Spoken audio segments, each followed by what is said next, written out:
Olá, bom dia. Vamos passar a palavra à Joana Moscoso. Ela é uma das criadoras da Native Scientist, que trabalha precisamente com a comunicação da ciência para um público mais jovem. Posso usar o microfone? É que não gosto de estar confinada ali a um espaço. Olá, boa tarde a todos. Muito obrigada ao convite por partilhar um pouco das minhas ideias e do meu sonho. Vou começar a dizer um bocadinho quem eu sou, porque eu sou um bocadinho fora deste mundo, sou cientista e venho de Valença, como a pronúncia me denuncia, sou do Minho. Valença, na altura, era uma vila, hoje é uma cidade, mas é uma cidade sem cinema, sem hospital, portanto, vamos considerá-la que é uma pequena vila. E em Valença não havia e continua a não haver muitas oportunidades ou eventos culturais. Eu cresci no meio de chupa-chupas, bacalhau, panelas, arroz, no restaurante dos meus pais e brincava muito. O armário estava cheio de Barbies, bonecas, lápis para colorir, plasticina, e foi assim a minha infância. Mas um dia aprendi na escola que existiam bactérias. E aos 12 anos, lembro perfeitamente de ser um dia de inverno, chuvoso, de estar na esplanada do café dos meus pais, estar a olhar para o chão e a brincar com o chão, com o piso, e de pensar, este chão está cheio de vida. Nós não vemos, mas este chão está cheio de vida. E desde os 12 anos que eu quero ser cientista e estudar os organismos vivos que não se veem. Mas havia um problema, que é, na família ninguém é cientista. Em Valença não havia ninguém cientista. Ninguém conhecia alguém que fosse cientista. E há mais de 15 anos atrás, nesse tempo, também não se falava de ciência em Portugal. Portanto, para aqueles que é suposto me guiarem, os meus pais, o ser cientista era um susto. Não é? Mas eu sou obstinada, queria ser cientista e assim foi. Peguei nas minhas asas e fui descobrir mundo. Vim para o Porto estudar biologia, depois fui acabar o curso à Suécia, fui tirar o mestrado à Austrália, fui fazer o doutoramento a Londres, depois fiquei em Londres a fazer um pós-doutoramento e agora desde janeiro que estou a experimentar Portugal. Mas foi enquanto estava lá fora que me dei conta de uma realidade, que é, nem todas as crianças portuguesas estão em Portugal. E nas escolas inglesas o português é mesmo a segunda língua europeia mais falada. O que é que acontece? Eu revejo-me como uma criança em Valença que queria ser cientista, mas que não tinha referências e exemplos para ser cientista. E sentia um pouco a falta de um contacto com essa realidade. As crianças portuguesas que imigram também estão numa situação bastante complicada. Falamos muito em imigração qualificada, mas a verdade é que em cada 7 portugueses que vão lá para fora, só um é que é qualificado. Ou seja, a maioria da imigração portuguesa ainda é não qualificada. Vai lá para fora, sem emprego, sem saber falar a língua do país de destino, sem saber onde vai morar, vai ainda muito às escuras. E chegam lá e o que é que acontece? Vão para os sítios onde há mais imigrantes, para os sítios onde há mais desigualdade na educação. E depois temos os filhos dos portugueses lá fora, integrados em escolas menos boas, digamos assim, onde a desigualdade na educação é muito grande e há, portanto, algumas consequências nesse aspecto. Em Londres, eu como sou cientista, isto foi um mundo novo que eu descobri, não é? E quando uma pessoa depois começa a ler mais e mais sobre o assunto, na última década, as crianças portuguesas nas escolas de Londres eram mesmo as crianças com pior aproveitamento escolar, ao lado de crianças do sul da América, ao lado de crianças do continente africano. Portanto, é algo que uma vez que uma pessoa sabe disto, quase que não dá para ficar quieta e não fazer nada. E depois, quando uma pessoa investiga mais um bocadinho, existe mesmo na Europa um problema com isto, porque a probabilidade de crianças e jovens imigrantes terem baixo aproveitamento escolar, abandonarem a escola muito cedo ou ficarem desempregados quando saem da escola é 2 vezes superior à probabilidade disto acontecer numa criança não imigrante. E pronto, e foi assim que surgiu o projeto Native Scientist, que leva, que nós basicamente o que fazemos, e pegando no exemplo português, nós levamos cientistas portugueses lá fora às escolas inglesas para falar sobre ciência em português. E aqui estamos a fazer 3 funções. Estamos a levar role models a estas crianças, estamos a incentivá-las a falar o português e estamos a comunicar ciência. Okay? Eu não fundei isto sozinha. Na realidade, a Tatiana também foi uma peça fundamental em eu descobrir este mundo novo. E somos as fundadoras deste projeto. Como eu disse, temos o papel de levar os cientistas portugueses às crianças portuguesas a crescerem lá. Isto é importante porque lá fora há muitas crianças que vão à escola inglesa, por exemplo, e nem sequer têm noção que as crianças portuguesas ou que os jovens portugueses também estão nas universidades lá fora. Pensam que as universidades é só para os ingleses, por exemplo. O nível, a falta de conhecimento e falta de acesso às coisas é tão grande que elas têm... Claro que todas as crianças portuguesas em Portugal sabem que existem investigadores portugueses lá fora, mas as crianças portuguesas a viver lá fora não sabem que existem investigadores ou arquitetos ou o que for, portugueses a viver lá fora. Muitas vezes vêm de casos de casas em que os pais trabalham muitas horas, não conseguem falar a língua do país onde se inserem e, portanto, não conseguem fazer um acompanhamento escolar como é devido. E a própria criança, ao estar integrada na escola lá, o que é que vai acontecer? A língua dominante vai ser o inglês. O português é a língua do vai lavar os dentes, vai pôr o prato no micro-ondas, aquece a comida, faz a cama. Quem é que quer falar português assim? Não é? E a língua dominante é o inglês, eles querem falar inglês na escola, falam inglês com os amigos. Chega a um ponto que os pais aprendem o inglês através dos filhos. Só que a comunicação fica perturbada, porque a criança depois já não consegue interagir com a mesma facilidade que os pais. Okay? E pronto, é importante fazer-lhes ver que eles são iguais aos ingleses e podem ter as mesmas oportunidades que os ingleses e que é bom até falar mais do que uma língua. E pronto, eu gosto muito de pôr estas frases, nomeadamente a primeira, porque acho que diz tudo. Se nós falarmos a uma pessoa numa língua que ela percebe, processa-se pela cabeça. Mas se falarmos na língua dela, processamos com o coração. Não é? E é super importante isso. E depois, o facto de nós estarmos a levar os cientistas para comunicar a ciência em português faz uma coisa que também é essencial no processo de aprendizagem de uma língua, que é criar memórias positivas nessa língua.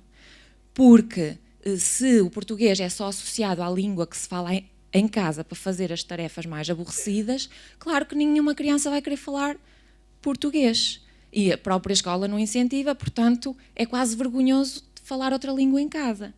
Mas se de repente a escola que eles frequentam aceita e recebe bem os cientistas portugueses e eles até estão a falar português naquele setting, dentro daquele ambiente, de repente é cool falar português. E cria-se uma memória positiva em português e a vontade de querer falar português.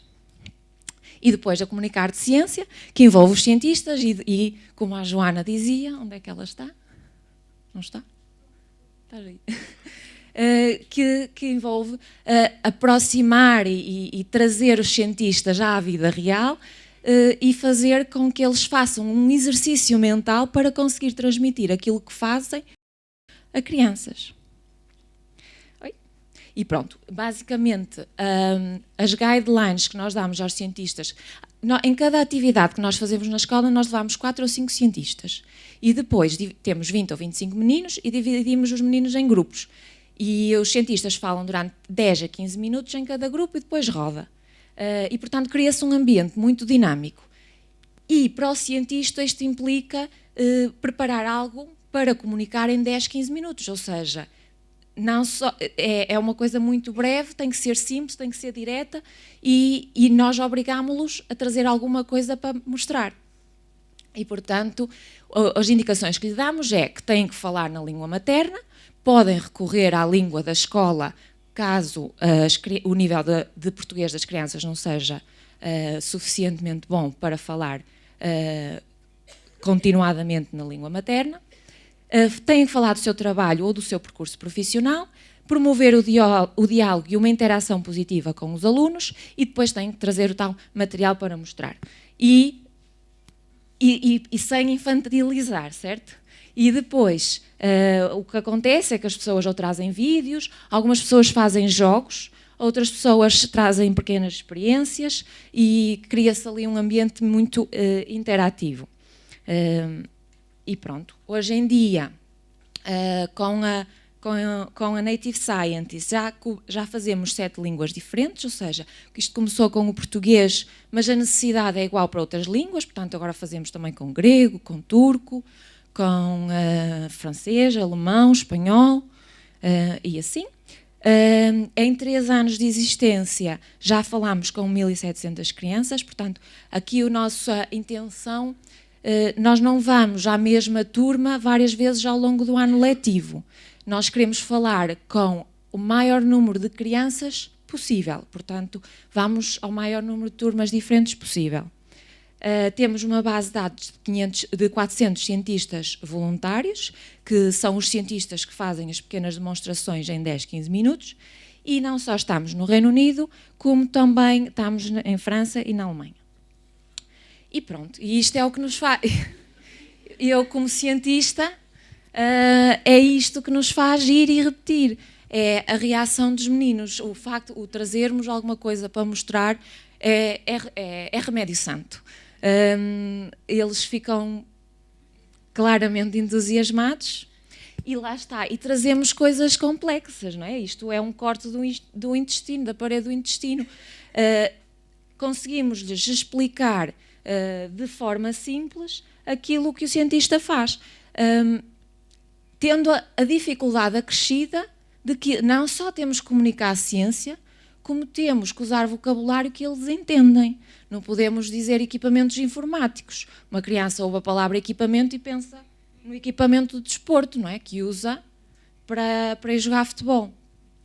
Portanto, há aqui um cuidado duplo, digamos assim. Até porque para nós, para os cientistas lá fora, é super difícil falarmos do nosso trabalho em português, porque estamos habituados a ler e a comunicá-lo em inglês. Portanto, é um exercício super interessante de fazer. E pronto. E depois, agora estamos aqui um bocado focados em avaliar um bocado o impacto, porque isto é tudo muito bonito, eu estou aqui a dizer estas coisas são todas muito bonitas, mas o que é que isto realmente significa, não é? E o feedback que temos reunido mostra que todas as crianças de facto gostam de conhecer os cientistas e quase todas as crianças, 94% das crianças, aprendem coisas novas. 2 em cada 3 crianças reconhece que esta foi a primeira vez que conheceram um cientista na sua vida. Nós trabalhamos com crianças sobretudo dos 6 aos 12 anos, mas também fazemos mais velhas e neste resultado há crianças mais velhas. 1 em 2 crianças não fazia ideia que existiam investigadores portugueses nas universidades do país onde estão. 73% das crianças que dizem aprender palavras novas em português dizem ter aprendido 5 ou mais palavras novas. E, isto é muito importante, todas as crianças se sentiram mais orgulhosas por falar outra língua. Isto é importante porquê? Porque muitas vezes, por exemplo, nas escolas inglesas, os professores são todos ingleses monolingues e há aquela coisa de que quem fala inglês está a safo, não é? E não é muito incentivado o falar a língua de casa. Para além disso, é diferente se estivermos a falar de um menino que fala alemão em casa, porque o alemão é uma língua de prestígio, ou um menino que fala português em casa, ou grego em casa, porque estas línguas não são associadas a tanto prestígio. Pronto, portanto fica aqui esta nota também. Relativamente aos cientistas, 92% dos cientistas sentem que também eles aprenderam coisas novas e que melhoraram as suas competências em comunicar a ciência. 90% dos cientistas, ou seja, a maioria, encontraram formas novas de explicar o seu trabalho e conseguiram perceber muito melhor o impacto do seu trabalho também. Portanto, o cientista também sai beneficiado em desconstruir o seu trabalho e tentá-lo explicar por palavras simples. 4 em 5 cientistas diz-se sentir melhor integrado por participar nas nossas atividades e também se sente mais orgulhoso da sua nacionalidade, porque sente que está a participar na vida e na cultura inglesa, ou francesa, ou alemã. Todos os cientistas reconhecem que os workshops aumentam a sua autoconfiança e a sua autossatisfação. Quanto aos professores, a maioria dos professores acredita que os workshops não só promovem de uma forma efetiva a aprendizagem de língua e de ciência, como também estão a complementar o programa da escola. E 82% dos professores confessa que a sua própria percepção dos cientistas mudou. Não é? Existe muito, a nossa geração ainda tem muita ideia que os cientistas são malucos, têm os cabelos no ar e portanto, também os professores saem um bocado com uma ideia transformada e rejuvenescida dos cientistas. E todos os professores gostam das atividades e recomendam-as aos seus colegas. E pronto, e tenho dito.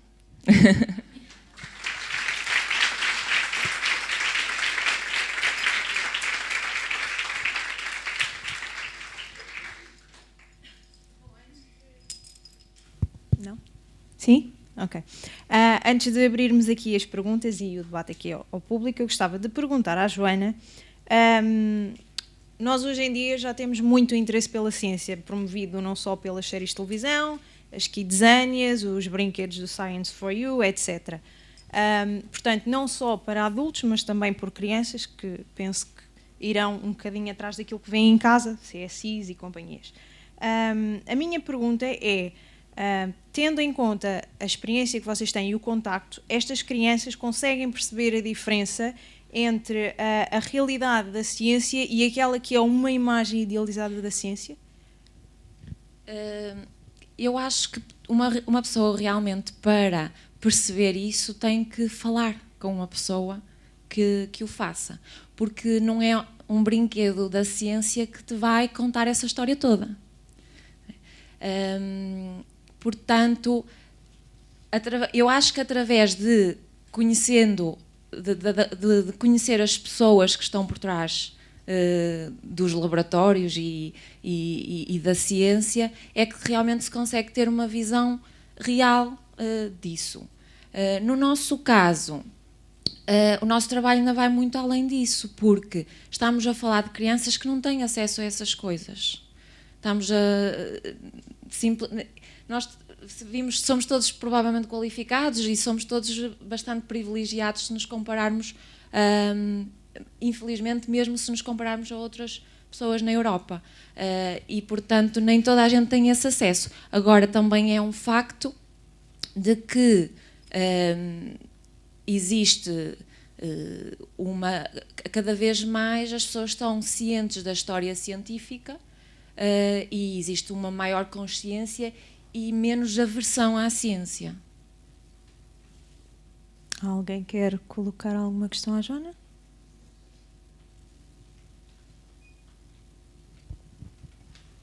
Eu sei que o programa é voltado para os portugueses, as crianças portuguesas imigrantes.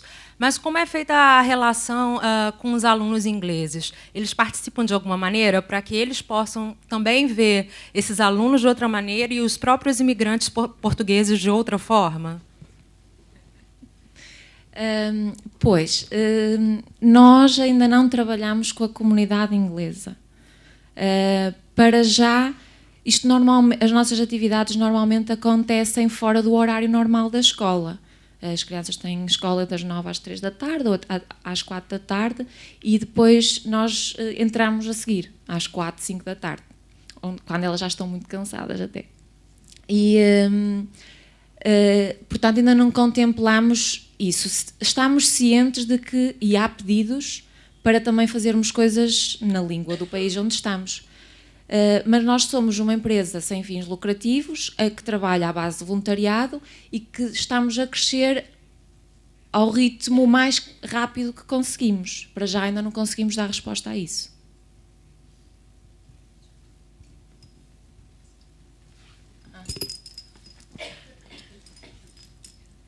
Olá, em primeiro lugar dar-vos parabéns porque este projeto é mesmo muito interessante e o impacto que mostraste aqui é muito positivo. E a começar, tenho duas perguntas e a primeira é precisamente pelo impacto. Como é que mediram isso? Porque é algo que sinto que faz sempre muita falta nos projetos em que nos envolvemos para tornar conteúdo ou linguagem mais acessível. Como é que se mede depois o impacto desse esforço? E a segunda pergunta é, tendo em conta que são na mesma cientistas e especialistas que estão a falar com crianças, ainda que na sua língua materna, se há algum envolvimento prévio, se há algumas guidelines ou algo que vocês dão aos cientistas para assegurar que a linguagem é mesmo acessível e que o conteúdo é mesmo acessível. Como é que fazem essa ponte? Começando pela segunda pergunta, até agora o apoio e as instruções que dávamos aos cientistas era um pequeno guião que nós temos de 4 páginas, ou seja, também não é só importante ensinar os cientistas a comunicar bem com as crianças. Nós próprios, Native Scientists, também têm que comunicar bem com os cientistas. Portanto, temos um pequeno guião, muito simples, muito direto, muito à base de imagens, em que em 4 páginas explica o que é que nós estamos à espera. Depois, o que acontece é que cada coordenador de cada atividade tem um contacto direto com os 4 cientistas que vão e dá um apoio one-to-one. Agora, há pessoas que pedem mais apoio, outras que pedem menos. E, por exemplo, os cientistas portugueses quase que não pedem apoio, mas os cientistas alemães, meu Deus, eles têm que ensaiar a apresentação. Ou seja, também temos... Mas todas estas diferenças é ótimo, porque aprendemos de tudo.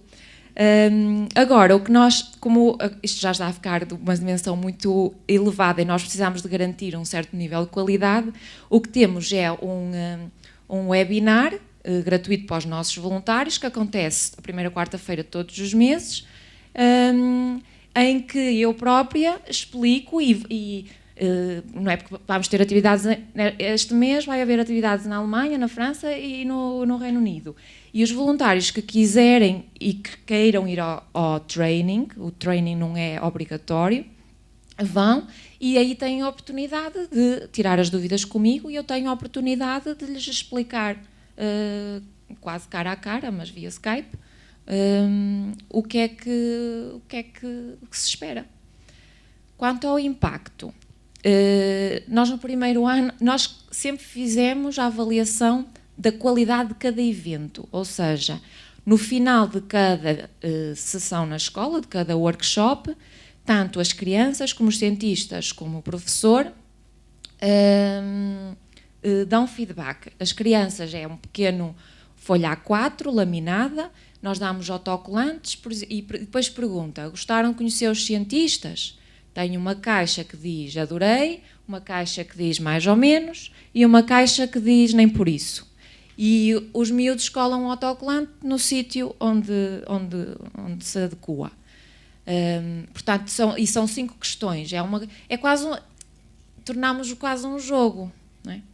E depois são um formulário online de 1 minuto para os cientistas e um formulário online de 1 minuto para os professores, que é enviado 2 horas a seguir ao workshop para a coisa não arrefecer. Pronto. E isso, a qualidade dos eventos foi sempre medida dessa forma. No primeiro ano estávamos um bocado empancadas na questão do impacto verdadeiro, porque nós próprias ainda não tínhamos bem a mecânica incorporada, a Native Science ainda se estava a definir, e o mais racional era pensar, bem, o impacto só vamos medir daqui a 15 anos, porque só vamos saber se isto tem impacto se os miúdos quiserem ser cientistas. Mas depois pensámos, não, mas nós não queremos que os miúdos sejam cientistas. As nossas atividades, nós o que realmente queremos é que eles aprendam coisas de ciência, que se acabe com aquela ideia de que os cientistas só estão dentro dos seus laboratórios e que eles valorizem falar mais do que uma língua. Portanto, o nosso impacto não é só se as pessoas se tornam cientistas. E aí, quando começámos a desconstruir e a perceber o que realmente queríamos, é que desenhamos este foi o primeiro ano que fizemos este estudo de impacto, que foi ao final do ano letivo, às turmas que tinham tido atividades antes dos últimos 5 meses, ou seja, já tinha passado algum tempo, fizemos um pequeno questionário, tanto aos pais como aos professores como aos cientistas, e fizemos as perguntas que considerámos por bem fazer, e que nem todos os resultados estão aqui, estes são só alguns. Mas também é importante que os questionários não sejam muito longos, não é? Aos pouquinhos.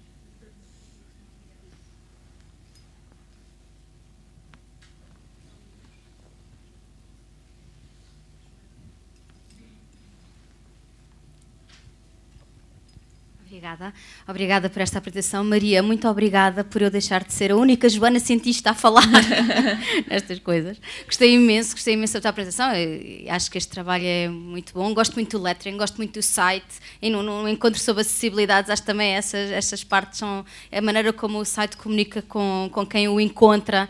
É muito interessante. Gostei muito das considerações que fizeste sobre impacto, porque todos nós que fazemos estas coisas é importante pensar como é que vamos medir o impacto do que fazemos, porque senão é conversa taxista, não é? Não, foi muito giro, eles gostam muito. Então, mas isso serve para quê? Gostam muito! Não serve, não é? Temos que medir o impacto. A minha pergunta tem a ver com como é que vocês encontram as escolas e as crianças. Imagino que no início tenha sido os filhos dos amigos e depois isso, para 1700 crianças, são mais do que filhos de amigos. Pois, não, depende da língua que estamos a falar. No caso do português, e por isso é que nós também fazemos muitas mais atividades em português, temos o trabalho muito simplificado, porque existe o Instituto Camões, que tem uma rede em quase todos os países de ensino de português, e este Instituto Camões já dá aulas extracurriculares de português nas escolas locais. Basicamente, imaginemos uma escola em Kensington ou em Elephant and Castle, em Londres, e as escolas que são generosas o suficiente para lhes dar um espaço gratuitamente, uma sala gratuitamente, o Instituto Camões utiliza essa sala, em caso de Londres, tem uma rede de professores, que cada professor vai para aí a 3 ou 4 escolas diferentes, uma escola por dia, e depois existe, os meninos daquele bairro ou daquela zona vão àquela escola à terça-feira à tarde, depois das aulas, aprender português. Mas isto são, como os meninos dizem, as aulas são só ler e escrever, e pronto. E o levar o cientista é uma aula de português muito diferente. E foi um trabalho difícil que fizemos. Nós, a segunda atividade que fizemos, numa aula de português extracurricular do Instituto Camões, tivemos, portanto, os professores sentiam a necessidade de comunicar aos pais que a aula de português ia ter cientistas, e nós tínhamos pais a dizer, não, o meu filho não vai, que eu não quero que o meu filho aprenda ciência. Passado 3 anos, o feedback que temos dos professores é, agora tenho os pais a dizerem, quero registrar o meu filho nas aulas de português, que vêm aí os cientistas. Ou seja, só também para verem o nível de educação que é muito baixo, que ainda existe na imigração portuguesa, e que nós não estamos, eu não estava ciente disso, mas que e realmente ainda há muito trabalho que fazer. Mas mesmo que eles fossem mais educados, por exemplo, os alemães são altamente educados, eles valorizam isto imenso. Portanto, acho que há muito caminho e trabalho para fazer em todas as vertentes, tanto em comunicar mais a ciência, como em educar mais as pessoas, como em fazê-las entender que falar línguas não é uma vergonha, e etc.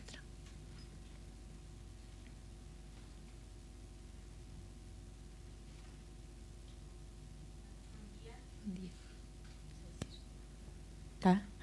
Eu queria perguntar, eu acho o projeto muito interessante, mas se alguma vez equacionaram expandi-lo para Portugal e fazer o reverso, ou seja, com as comunidades imigrantes que temos cá e que também muitas vezes sofrem o estigma também de não ser importante a língua materna deles. Sim, e claro que sim, equacionamos, mas até agora temos crescido de uma forma orgânica. Dependemos de pessoas que nos contactam a dizer eu quero fazer isto na minha cidade. Portanto, normalmente os coordenadores locais de cada cidade são cientistas, que depois contactam as escolas, ou o Instituto Camões, ou o Instituto Goethe, no caso dos alemães, etc. Portanto, para já ainda não fomos fazer vendas, não é? Ainda não temos essa atitude comercial. Depois, também tem que ser muito bem equacionado, porque o nosso fator de limitação no crescimento são a disponibilidade dos cientistas. E não temos, por exemplo, cientistas ucranianos em Portugal. Ou se temos, eu desconheço. Portanto, isso é um fator limitante. Aqui, por exemplo, daria, se calhar, para fazer em inglês, não é? Mas depois também, se somos uma empresa sem fins lucrativos, e os ingleses e se calhar os franceses e os alemães são um bocadinho mais beneficiados, mas também não podemos deixar de fazer aos mais privilegiados por causa de não serem. Portanto, há todas estas questões por trás. Nós somos uma empresa pequenina, ainda estamos a crescer, não é uma barreira, crescemos para essa vertente, para esse caminho, mas quando nos surgir essa oportunidade de facto, avaliamos. Neste momento ainda não surgiu, temos outras preocupações. Mais ninguém? Não? É só uma sugestão, era abrirem também à área dos cientistas sociais. Sim, nós temos cientistas da área da sociologia e que também são voluntários, e até das humanidades. Até já tivemos uma pessoa formada em gestão que trabalhava na questão de gerir ajuda a pessoas com Alzheimer, e que se veio voluntariar e falou, e trouxe um molde do cérebro, e falou onde é que está a memória, e falou do trabalho que ela faz, que era desenvolver um programa nacional para dar apoio à comunidade indiana na Inglaterra para tomar conta dos velhinhos com Alzheimer. E, portanto, há pessoas que não são, se calhar, o típico cientista, mas que têm uma certa componente de investigação no seu trabalho, muitos engenheiros que se voluntariam. E eu acho que isso também nós somos abertos a isso. E como levamos 4 e 5 cientistas, não estamos tão dependentes, primeiro, da qualidade de um cientista em comunicar. É quase como tapas de ciência, não é? Porque provam as diferentes áreas da ciência, desde, se calhar, a história, a sociologia, e a biologia domina, é um facto. Mas também isto é um reflexo da realidade, do mercado de trabalho. Há muito mais investigadores na área da biologia, logo apanhamos mais voluntários da área da biologia. E se, por exemplo, a neurociência agora está na moda e o cancro, não é? Claro que há mais cientistas a falar desses temas, mas nós não vemos isto de uma forma negativa, é simplesmente um reflexo do mundo real. E nós queremos, no fundo, o que nós queremos fazer com estas crianças é também mostrar-lhes o que é o mundo real. Alguma questão mais? Não? Ok, então eu vou colocar aqui um 2 em 1 à Joana. Que tem a ver com uma questão mais prática, e a minha dúvida é como é que se transforma um discurso técnico acessível às crianças e se realmente se consegue falar com crianças e jovens de questões ou ideias que são, por norma, difíceis, desafiadoras, controversas, desconfortáveis. Consegue-se realmente deixar lá aquela sementinha do que é que se passa realmente ou é tudo muito... Eu acho que sim, mas mais uma vez depende de quão caloroso o investigador é também, não é? Por exemplo, o meu trabalho como cientista, o que é? Eu estudo nucleótidos dos ciclos para tentar perceber como é que a Listeria monocytogenes infecta células humanas. Vocês não perceberam nada, ok? Como é que eu explico isto aos meninos? Ou mesmo, nem é aos meninos, eu se estou num bar ou num pub a beber uma pint, eu explico igual. Eu não faço distinção entre falar para uma criança ou falar mesmo para os meus colegas cientistas. Eu explico, eu trabalho com bactérias e tento entender como é que elas causam infecções. Porque é isto que eu faço. E isto acho que vocês perceberam. E no fundo, eu acho que às vezes... Atenção, eu não consegui fazer... Eu, para desconstruir aquilo que faço, eu tive que pensar muito. Foi um exercício mental que eu tive que fazer. E ao princípio, quando eu dizia esta frase, eu sentia-me estúpida. Mas funciona. Esta frase é que funciona. Se eu disser o que disse primeiro, a conversa acaba ali. Não é? Ou seja, não estou a fazer favor nenhum à sociedade, nem favor nenhum nem a mim, não é? E, portanto, nós quando falamos com os cientistas e explicamos o que é que eles precisam de fazer, temos esse cuidado, é um bocado dar exemplos. E nós pedimos sempre, por favor, descreve-nos de forma simples o que tu fazes. E alguns não conseguem. E nós, antes da atividade, temos essas frases e dizemos logo, esta pessoa precisamos de ter uma conversinha com elas. Para desconstruir, para avaliar de facto. Ou seja, daí o training ser importante, mas mais do que... Os trainings não podem ser só teóricos, é preciso pôr o papel e caneta na mão e fazer essa desconstrução. E depois, havia outra coisa? Qual foi a segunda parte da pergunta? A segunda parte tinha a ver com a questão se realmente vocês conseguiam Eu abordar acho que sim. complexas. Nós, por exemplo, às vezes já há enfermeiros que também fazem voluntariado nas nossas sessões. E com os enfermeiros, os enfermeiros saem de lá com um relatório das doenças da família toda. Portanto, para as crianças também partilharem isto com o cientista, o role model, é porque, de facto, aquilo lhe está a tocar. Temos, por exemplo, o caso... Isto depois são histórias que eu vou apanhando das pessoas que se voluntariam, que fala sobre, mais uma vez, Alzheimer. Há muita investigação na área das neurociências. E então explica o que é Alzheimer, e a criança de 6 anos não fazia ideia o que era Alzheimer antes, mas sabia que a avó tinha Alzheimer. E a certo ponto ela vira-se, assim com aquela cara de uau, e a minha avó tem isso. Tenho que falar com ela todos os dias ao telefone, porque senão ela não se lembra que eu gosto muito dela. De repente, a avó ter Alzheimer passou a ter um significado completamente diferente para aquela criança. E o seu comportamento até passou a ser diferente. Já não era uma seca falar com a avó ao telefone todos os dias. Portanto, e falámos de casos muito sensíveis. Há muitos investigadores a trabalhar com animais, o próprio cancro. Uma vez tivemos uma sessão muito difícil, eu fui voluntária nessa sessão, tínhamos uma menina cujo pai tinha morrido no dia anterior. E estava ali, notava-se que estava muito irrequieta e muito inquieta, mas de qualquer da forma também conseguimos, e depois estávamos a falar de doenças, e são situações muito delicadas, mas ela conseguiu sorrir naquele dia. E pronto, claro que nós não vamos fazer a diferença aos 25 meninos que nos estão a ouvir, não é? Mas se houver 3 ou 4 que nunca mais esquecem aquilo, já é excelente.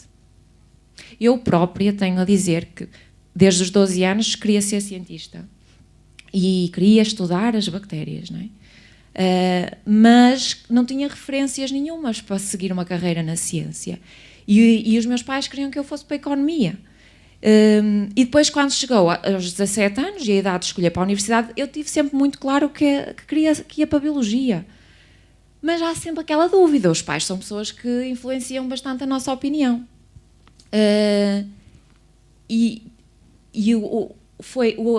O que me transformou e o que me fez, se calhar, também ter aquela garra e aquela confiança de não, é microbiologia que eu quero, foi que no 11º ano tive uma professora muito proativa e dinâmica, que levou a turma inteira à Universidade de Braga a um laboratório de biologia molecular. Eu estive nas nuvens, não é? A minha melhor amiga desse tempo, a Ângela, é veterinária. Passado 10 anos, a Ângela nem sequer se lembra que nós fomos à Universidade de Braga a um laboratório de biologia molecular. Não é? E ela é veterinária, nem é assim tão longe das ciências, não é? E eu nunca mais me esqueci daquilo. Ou seja, foi uma atividade dependente da boa vontade do professor, que sacrificou horas de ensinar o currículo que tinha que cumprir para nos levar e ter aquela experiência. No meu caso funcionou, ainda bem. Acho que fica aqui patente a importância do storytelling que todos nós, ou pelo menos a grande maioria das pessoas que trabalham nos museus, está neste momento a ficar formatado para. Terminamos aqui a nossa sessão da manhã, vamos almoçar e vemo-nos todos às 2h30. Obrigada.